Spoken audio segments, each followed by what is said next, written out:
యెషయా గ్రంథము 58వ అధ్యాయము 4వ వచనాన్ని మనం చదివితే గనుక, మీ కంఠధ్వని పరమునకు వినబడినట్లుగా మీరు ఇప్పుడు ఉపవాసము ఉండరు, అట్టి ఉపవాసము నాకు అనుకూలమా అని దేవుని యొక్క లేఖన భాగంలో చాలా స్పష్టంగా మనకి కనబడుతుంది.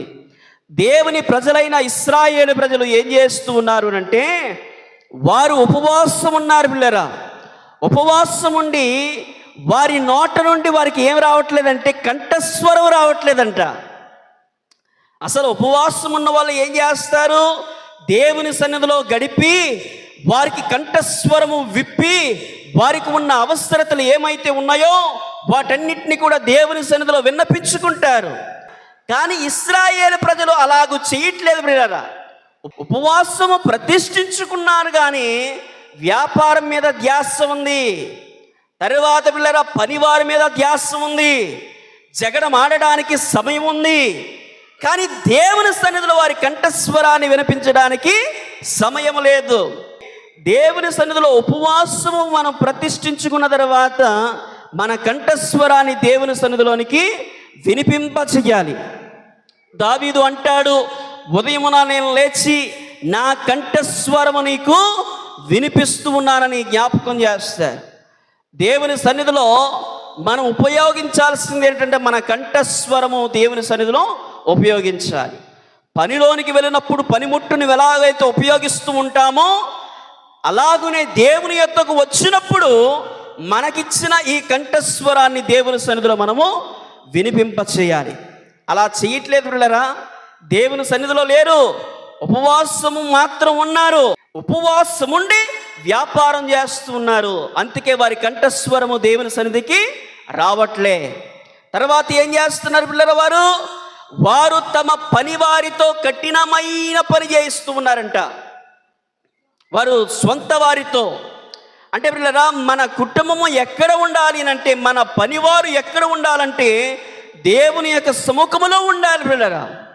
తర్వాత ఏం చేస్తున్నారంటే ఇరుగు పొరుగు వారితో ఉపవాసం ఉండి వాళ్ళు ఏం చేస్తున్నారంటే జగడం ఆడుకుంటూ ఉన్నారు. లేరా పిల్లలు? అలాంటి వారు చాలామంది ఉన్నారు. ఉపవాసం ఉండి వివాదాలు రేపుకునే ఆ పరిస్థితిలోనికి చాలామంది వచ్చేసారు. కనుక పిల్లరా, అడిగితే మాత్రం ఉపవాసం ఉన్నామండి. ఎక్కడున్నారు అని అంటే వారి ఇంటి దగ్గర చేస్తూ ఉన్నారు, వారు వ్యాపారంలో చేస్తున్నారు, పక్క సహోదరితో కూర్చుని ఉపవాసం చేస్తుంది. ఒకవేళ ఇలా చేస్తే గనక దేవుడికి అటువంటి ఉపవాసమునకు తగిన సమాధానము దేవుడు ఇవ్వలేడు పిల్లరా. ఉపవాసం ఉన్నప్పుడు మనం ఏం చేయాలంటే, నీవు ఏదైతే విడిచిపెట్టావో అది నీ పేదలకు అది అవసరమైనట్లుగా నువ్వు తలంచి, అంటే ఉపవాసములో ఒకవేళ ఉదయం మానేసామనుకోండి, ఆ టిఫిన్కి అయ్యే ఖర్చు లేదా మధ్యాహ్నం మానేసినది అది ఎంతైతే అవుతుందో దానిని నువ్వు గ్రహించి అది ఇతరులకు ఉపయోగపడేటట్లుగా నీ ఉపవాసము చూపించమన్నాడు దేవుని యొక్క లేఖన భాగంలో. నమ్మున వారి దేవునికి స్తోత్రం చేద్దాం. హల్లెలూయా. కనుక పిల్లల అలాంటి ఉపవాసము చేస్తే కనుక అది దేవునికి అనుకూలమని దేవుని యొక్క లేఖన భాగంలో చాలా స్పష్టంగా మనకి కనబడుతుంది పిల్లరా. నమ్మున వారి దేవునికి స్తోత్రం చేద్దాం. హల్లెలూయా. కనుక పిల్లరా, ఉపవాసం ఎవరికి అనుకూలంగా ఉండాలంటే దేవునికి అనుకూలంగా ఉండాలి. నీకు నీ వ్యాపారానికి, నీకు నీ పని వారికి లేదా నీ చుట్టుపక్కల ఉన్నవారికి అనుకూలంగా చేసుకుంటే కనుక దేవుని యొక్క సమాధానము నీవు చూడలేవు. దేవునికి అనుకూలమైనది చేసి నీ దుర్మార్గతను కూడా విడిచిపెట్టి నీకు దేవునికి మధ్య ఉన్న ఆయాసకరమైనది విసర్జించి దేవుని సన్నిధిలో ప్రార్థన చేసేటప్పుడు ప్రియులరా, దేవుడు నీ ఉపవాసానికి తగిన ప్రతిఫలాన్ని దేవుడు చూపిస్తూ ఉంటాడు. దేవునికి అనుకూలమైన ఉపవాసము మనం చేస్తే 7 అద్భుతమైన ఆశీర్వాదాలు మన జీవితంలో మనము అన్వయించగలుగుతూ ఉంటాం. చూడండి పిల్లరా, దేవుని యొక్క వాక్యం ఏం సెలవిస్తుందంటే, దేవునికి అనుకూలమైన ఉపవాసము చేస్తే గనుక 8వ వచనంలో రాయబడుతుంది, నీవు వేకువ చుక్క వలె ఉదయిస్తావు. 2వ యొక్క మాట, స్వస్థత నీకు శీఘ్రముగా లభిస్తుంది. 3వ యొక్క మాట, ఆయన నీకు కావలిగా ఉంటాడు. తరువాత మాట పిల్లరా, 9వ వచనంలో అప్పుడు నీవు పిలవగా దేవుడు ఉత్తరమిచ్చును. తర్వాత 5వ మాట క్షేమకాలమున ఆయన నిన్ను తృప్తిపరచును. 6వ మాట నీ ఎముకలను ఆయన ఏం చేస్తూ ఉంటాడంటే బలపరచువాడు. 7వ యొక్క మాట నీవు నీటి ఊట వలె ఉందువు అని 7 అద్భుతమైన ఆశీర్వాదాల గురించి దేవుని యొక్క లేఖన భాగంలో మనకి చాలా స్పష్టంగా మనకి కనబడుతుంది. కనుక ఈ 7 మాటలను క్లుప్తంగా నేను మీకు జ్ఞాపకం చేస్తున్నా పిల్లరా. మొట్టమొదటిగా దేవునికి అనుకూలమైన ఉపవాసం చేస్తే మొట్టమొదట ఎలాగుంటారంట? ఎలాగుంటారు పిల్లరా? వేకువ చుక్క వలె ఉందువని దేవుని యొక్క లేఖన భాగంలో చాలా స్పష్టంగా మనకి కనబడుతుంది. కనుక వ్యాపారం చేసేవాడు వేకువ చుక్క వలె ఉన్నాడు, లేదా ఉపవాసం చేసి జగడమాడేవాడు వేకువ చుక్క వలె ఉండడు పిల్లరా. మరి ఎవరు వేకువ చుక్క వలె ఉంటారు అంటే ఉపవాసము ప్రతిష్ఠించుకున్నవాడు, దేవుని యొక్క సముఖములో గడిపిన వాడు మాత్రమే వేకువ చుక్క వలె వాడు ఉంటాడు. మోసే సిరాయి పర్వతం దగ్గరికి వచ్చిన తర్వాత కొండ మీదకి వెళ్ళి దేవునితో సాన్నిహిత్యం చేస్తూ ఉంటాడు, దేవునితో మాట్లాడుతూ ఉంటాడు. అలా మాట్లాడి వచ్చిన తర్వాత కిందనున్న జనులందరూ కూడా మోసేను చూసి ఏమంటారు అంటే, మోసే యొక్క శరీరము దగదగా ప్రకాశించే శరీరముగా అయిపోయింది, ఆ శరీరము మెరుస్తూ ఉందని ప్రజలందరూ కూడా దేవుని యొక్క సన్నిధిలో గడిపిన ఆ సందర్భాన్ని బట్టి వాళ్ళందరూ కూడా ఏం చేస్తున్నారంటే చాలా చక్కని సాక్ష్యము మోసేకు జ్ఞాపకం చేస్తూ ఉన్నట్లుగా దేవుని యొక్క లేఖన భాగంలో చాలా స్పష్టంగా మనకి కనబడుతుంది. బైబిల్ కాలేజీలో ఇంచుమించు 3 సంవత్సరాలు నేను తరిపిదు అయినా వచ్చిన తర్వాత ఒక ఆమెకి దయ్యం పట్టుకుంది.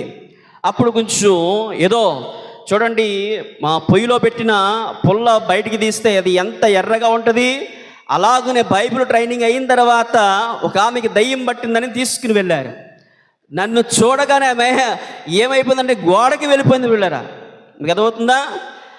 నన్ను పిలిచిన వాడు కూడా ఆశ్చర్యపోయాడు అప్పట్లో. కనుక పిల్లరా, మనము ఎలాగ ఉంటామనంటే మనకి తెలియదు. దేవుని సన్నిధిలో మనము దేవుని యొక్క వాక్యాన్ని వినేసి వెళ్ళిపోయామనుకుంటాం, కానీ ఆ వాక్యము నీలో ఏం చేస్తుందంటే ప్రకాశించేటట్లుగా చేస్తుంది. అది ఇతరులకు కూడా వెలుగుమయముగా చేస్తుంది. నిన్ను గూర్చి చెప్పుకోలేని వారు అది వెలుగుమయముగా చెప్పుకుంటారు. ఇదే గొప్ప అద్భుతం ప్రియులారా. వేకువ చుక్క వలె దేవుడు నిన్ను చేస్తాడని దేవుని యొక్క లేఖన భాగంలో చాలా స్పష్టంగా మనకి కనబడుతుంది. 2వ యొక్క మాట నేను మీకు జ్ఞాపకం చేస్తున్నాను. స్వస్థత నీకు శీఘ్రముగా లభిస్తూ ఉంది. ఒకవేళ ఇంతవరకు ప్రార్థన చేసి దేవుని యొక్క సన్నిధిలో వాక్యం వినేసి వెళ్ళిపోయేవారిగా ఉన్నారేమో, ఎప్పుడైనా ఉపవాస దినము మీరు ప్రతిష్ఠించుకుని పెద్దలను పిలవనంపించి తర్వాత స్తన్యపానము చేయు పిల్లలను దేవుని యొక్క సన్నిధిలో సమకూర్చుడని దేవుని యొక్క లేఖన భాగంలో చాలా స్పష్టంగా మనకి కనబడుతుంది. ఒకవేళ వారు బలహీనతగా ఉండి దేవుని యొక్క సన్నిధిలో అన్యోన్యంగా ఉన్నారా, వారి కొరకు చేతులేసి అదే స్థలమందు ప్రార్థన చేయి. దేవుడు స్వస్థత నీకు శీఘ్రముగా ఏం చేస్తూ ఉంటాడంటే లభిస్తూ ఉంటాడు పిల్లరా. అమ్మని వారి దేవునికి స్తోత్రం చేద్దాం. హల్లెలూయా. దేవుని యొద్దకు వచ్చే వారిని ఏమాత్రము కూడా ఆయన విడిచిపెట్టడు. స్వస్థత శీఘ్రముగా కావాలి అంటే దేవుని యొక్క సాన్నిహిత్యములో మనము గడపవలసిందే. అంతేగాని వ్యాపారం చేసుకుంటూ నువ్వు మూలుగుచ్చు నీ సమస్య వేరే వాళ్ళకి చెప్పుకుంటే గనక ఆ సమస్యకు తగిన పరిష్కారం వస్తుందో లేదో తెలియదు, కానీ దేవుని సన్నిధిలో మాత్రము నీవు ప్రార్థిస్తే గనక స్వస్థత శీఘ్రముగా దేవుడు దయచేయువాడై ఉన్నాడు. ఇది నోటి మాటతో గారి పిల్లరా, అనుభవంతో చెప్తూ ఉన్నాం. ఏదైనా సమస్య వచ్చినప్పుడు ఉపవాస దీక్ష కలిగి మనం ప్రార్థన చేస్తే కనుక నా కుటుంబంలో నేను చూస్తున్నట్లు మీ జీవితంలో కూడా మీరు చూస్తారు. అదే దేవుని యొక్క వాక్యము సెలవిస్తుంది. వాక్యము నమ్మదగినది కాబట్టి వాక్యమందు ఎవరైతే పూర్ణ మనస్సు కలిగి ఎవరు ఆయనపై ఆనుకుంటారో, ఎవరైతే ప్రతిష్ఠించుకుని ఉపవాస దీక్ష కలిగి ఉంటారో వారికి స్వస్థత శీఘ్రముగా దేవుడు వారికి అనుగ్రహించువాడై ఉన్నాడు పిల్లరా. నమ్మున వారి దేవునికి స్తోత్రం చేద్దాం. 3వ యొక్క మాట చూడండి. యెహోవా మహిమ నీ సైన్యము వెనుకటి భాగము కావలిగా ఉండెను అని దేవుని యొక్క లేఖన భాగంలో చాలా స్పష్టంగా మనకి కనబడుతుంది. ఇశ్రాయేలుకు నియమించిన ప్రతి ఒక్క కార్యాన్ని వాళ్ళు ఏం చేస్తూ ఉంటారంటే నిష్ఠ గరిష్ట నియమము కలిగి వాళ్ళు ఏం చేస్తూ ఉంటారంటే ఉపవాస దీక్ష కలిగి ఉంటారు. మనం అలా ఉండలేం. శారీరక మార్పులు లేదా కాలం యొక్క మార్పులు బట్టి మనం ఎన్నో పరిస్థితులు, ఎన్నో బలహీనతలు మనలో ఉన్నాయి. కానీ ఇశ్రాయేలు ప్రజలు ఏం చేస్తూ ఉంటారు అంటే కఠినమైన ఉపవాస దీక్ష కలిగి ఇంకా సమయం అంటూ దేవుని యొక్క సన్నిధిలో గడిపే విధముగా వాళ్ళు చూసుకుంటారు. కాబట్టి వారి యొక్క సైన్యమునకు దేవుడు ఏ విధంగా కావలి కాచాడు, పగలు మేఘస్తంభము రాత్రి అగ్నిస్తంభం వల్లే వారిని నడిపించినట్లుగా దేవుని యొక్క లేఖన భాగంలో మనకి కనబడుతుంది పిల్లరా. కనుక పిల్లరా, దేవుడు వారికి కావలిగా ఉన్నాడు కాబట్టి శత్రుమూక ఏది కూడా వారికి ఎదురెళ్ళలేకపోయింది. నమ్మని వారి దేవునికి స్తోత్రం చేద్దాం పిల్లరా. హల్లెలూయా. కనుక పిల్లరా, వెనుకటి శత్రువులైన ముందున్న పరిస్థితి భయంకరమైన దేవుడు వారి యొక్క దూతలను పంపి దేవుడు వారికి క్షేమం అనుగ్రహించి తన జనులను దేవుడు కావలి కాస్తూ ఉన్నట్లుగా దేవుని యొక్క లేఖన భాగంలో చాలా స్పష్టంగా మనకి కనబడుతుంది. తర్వాత పిల్లరా, 4వ మాటను మీకు జ్ఞాపకం చేస్తున్నాను. అప్పుడు మీరు పిలవగా యెహోవా ఏం చేస్తూ ఉంటాడంటే ఉత్తరమిచ్చువాడై ఉన్నారు. అంతేగాని వ్యాపారంలో ఉండి వాళ్ళు ఏం చేస్తున్నారు తెలుసా? ప్రభువా మేము ఉపవాసం ఉన్నాము, మాకు ప్రత్యక్షము కావట్లేదు ఎందుకు అని ఏం చేస్తున్నారంటే దేవుని దగ్గర గోజాడుతూ ఉన్నారంట. ఉపవాసం ఉన్నాం, నువ్వు ప్రత్యక్షమవేంటి, మా ప్రార్థన ఆలకించవేంటి అని వాళ్ళు ఏం చేస్తున్నారంటే వారు వ్యాపారంలో ఉన్నప్పుడు ఇతరులతో సాంగత్యం చేస్తూ ఉన్నప్పుడు వాళ్ళు అడుగుతూ ఉన్నారంట. అందును బట్టి దేవుడు అంటున్నారు, నాకు అనుకూలమైన విధముగా నడిస్తే గనక అప్పుడు మీరు పిలువగా యెహోవా మీకేం చేస్తాడు? ఉత్తరమిచ్చువాడై ఉన్నాడు, జవాబును దయచేయువాడై ఉన్నాడు, సమాధాన పరచువాడై ఉన్నాడు. అందును బట్టి నినివే పట్టణస్థులందరూ కూడా తమ దుర్గతిని బట్టి దేవుని సన్నిధిలో ప్రార్థన చేయగా దేవుడు వారి యొక్క దుర్గతిని, వారి పరిస్థితిని బట్టి క్షమాపణ అడిగి ఉన్నారు, వేడుకున్నారు. కాబట్టి దేవుడు తగిన ప్రార్థనను ఆలకించి వారికి జరగవలసిన దుర్గతిని ఆపి దేవుడు వారికి క్షేమాన్ని అనుగ్రహించినట్లుగా దేవుని యొక్క లేఖన భాగంలో చాలా స్పష్టంగా మనకి కనబడుతుంది. వారి దేవునికి స్తోత్రం చేద్దాం. ఇప్పటి వరకు మీకు 4 విషయాలు మీకు జ్ఞాపకం చేశాను. దేవునికి అనుకూలమైన ఉపవాసము చేస్తే గనక వేకువ చుక్కవలే నీవు ఉదయించే విధముగా ఉంటావు.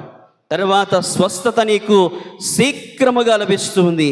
తర్వాత పిల్లరా, దేవుడు నీకు వెనుకటి భాగము ముందు భాగము కూడా దేవుడు కావలి కాయువాడుగా ఉంటున్నాడు. అలాగనే యోసేపునకు ఉన్న దేవుడు కూడా మనకి కావలి కాయువాడుగా ఉన్నాడు. తర్వాత దేవునికి అనుకూలమైన ఉపవాసం చేస్తే దేవుడు నీవు పిలవగా దేవుడు ఉత్తరమిచ్చువాడై ఉన్నాడు. నమ్మని వారి దేవునికి స్తోత్రం చేద్దాం. 5వ మాట నేను మీకు జ్ఞాపకం చేస్తున్నాను. క్షేమ కాలమున ఆయన నిన్ను తృప్తిపరిచెను. నమ్మని వారి దేవునికి స్తోత్రం చేద్దాం. యేసు ప్రభువారు ఆయన సేవా పరిచర్యలో ప్రజలందరూ కూడా ఆయన యొద్దకు వచ్చి దేవుని యొక్క సన్నిధిని అనుభవిస్తూ ఉన్నప్పుడు ప్రజలందరూ కూడా తమ ఇండ్లను మర్చిపోయారు. తాము ఏమైతే సంపాదించుకున్నారో వాటన్నిటిని కూడా పక్కన పెట్టి దేవుని యొక్క పాదాల యొద్దకు వచ్చిన తర్వాత తన శిష్యులైన వారు ఇలా చూశారు. వారికి ఏమైనా ఇచ్చి సంతృప్తి పరుద్దామని శిష్యులకు జ్ఞాపకం చేసిన తర్వాత శిష్యులందరూ కూడా ఇలాగంటారు, అయ్యా వీళ్ళు ఎంతమంది ఉన్నారు, ఈ అరణ్యంలో ఎంతమంది కూర్చున్నారో వీళ్ళందరినీ కూడా సంతృప్తి పరచడం మన వల్ల కాదు, అరణ్యంలో మనకి ఏది కూడా దొరకదు అని తన శిష్యులైన వారు యేసు ప్రభు వారికి జ్ఞాపకం చేస్తారంట. అప్పుడు వారి దగ్గర ఉన్న రొట్టెలను తీసుకుని వాటిని ఆశీర్వదించి ఆ జనులకు ఇవ్వగా వారు తినగా మిగిలును అని దేవుని యొక్క లేఖన భాగంలో చాలా స్పష్టంగా మనకి కనబడుతుంది పిల్లరా.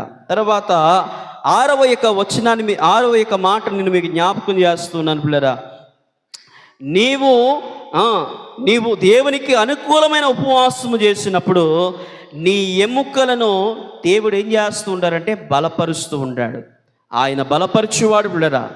తన యొద్దకు వచ్చిన వారిని కూడా ఏ బలహీనత కలిగి ఉన్నామో దేవుడు ఏం చేస్తూ ఉన్నాడంటే బలపరచువాడై ఉన్నాడు. అందుకే పౌలు అంటాడు, నన్ను బలపరిచిన వారి యందు నేను సమస్తము చేయగలను అని దేవుని యొక్క లేఖన భాగంలో చాలా స్పష్టంగా మనకి కనబడుతుంది. టీవీ దగ్గర కూర్చున్నట్టుగా కూర్చోకండి ఉపవాస కూటాల్లో. టీవీ దగ్గర కూర్చుని ఏదో చూద్దాం అన్నట్లుగా కూర్చోవద్దు. ఓకేనా? మరి దేవునికి స్తోత్రం చేద్దాం. హల్లెలూయా. కనుక బిడ్డలారా, నన్ను బలపరిచిన వాని యందు సమస్తము చేయుదును అన్నట్లుగా మనము కూడా దేవుని యొక్క సన్నిధిలో దేవుడు తగిన విధముగా బలపరచాలంటే దేవునికి అనుకూలమైన ఉపవాసం మనము చేయాల్సిందే. తర్వాత పిల్లల 7వ మాట చెప్పి నా మాటలు ముగింపులోనికి నేను వస్తున్నాను. చూడండి, ఎప్పుడు ఉపుకుచుండు నీటి ఓట వలె నీవు ఉండెదవో. ఎప్పుడు ఉపుకుచుండు, అప్పుడప్పుడు కాదు, ఎప్పుడును కూడా నీళ్ళు ఇచ్చే ఆ ఓట ఉంటుంది కదా, అలాగ నువ్వు ఎప్పుడు కూడా ఉంటావో. నీవు పాడైన స్థితి ఏదైతే ఉందో, నీవు అప్పుడప్పుడు ఒకవేళ తగ్గిన స్థితిలో ఉన్నా కానీ దేవుడు దానికి ఏం చేస్తుండంటే హెచ్చింపు కలిగిన జీవితాన్ని దేవుడు అనుగ్రహించువాడై ఉన్నాడు. మరి దేవునికి స్తోత్రం చేద్దాం. కొన్ని నీళ్ళు మంచివి కాదండి. ఊరు బాగుంటే సుఖమే ఉందండి, నీటి ఓట బాగుండాలి. అలా ఉన్నాయా పిల్లలు నీళ్ళు? కుటుంబం బాగుంటే మనుషులు బాగోదు, మనుషులు బాగుంటే ఇల్లు బాగోదు. అలా ఉండదు ఒక్కొక్కసారి.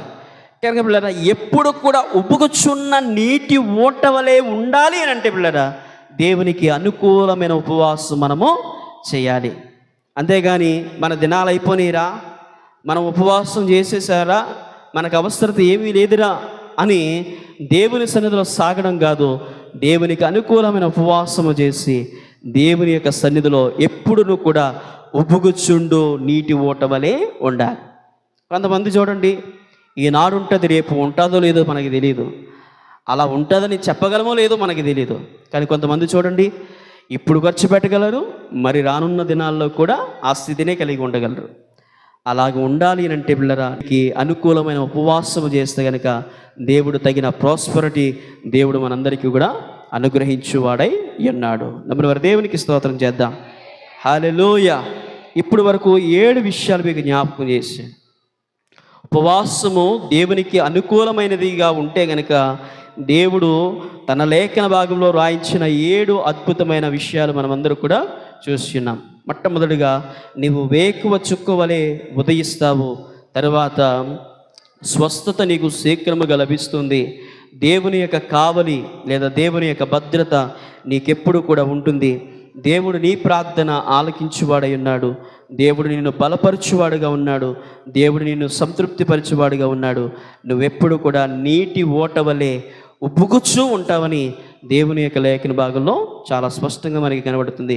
ఈ 7 విషయాలు మన జీవితంలో అన్వయించుకుంటూ రానున్న ఉపవాస దినాల్లో ప్రతిష్టన కలిగి దేవుని సన్నిధిలో ప్రాధేయపడితే గనుక 7 ఆశీర్వాదాల్లో కనీసం ఒక్కటైనా నా జీవితంలో ఇలాగున జరగాలని దేవుని సన్నిధిలో ప్రతిష్ఠించుకుని ముందుకు కొనసాగుదాం.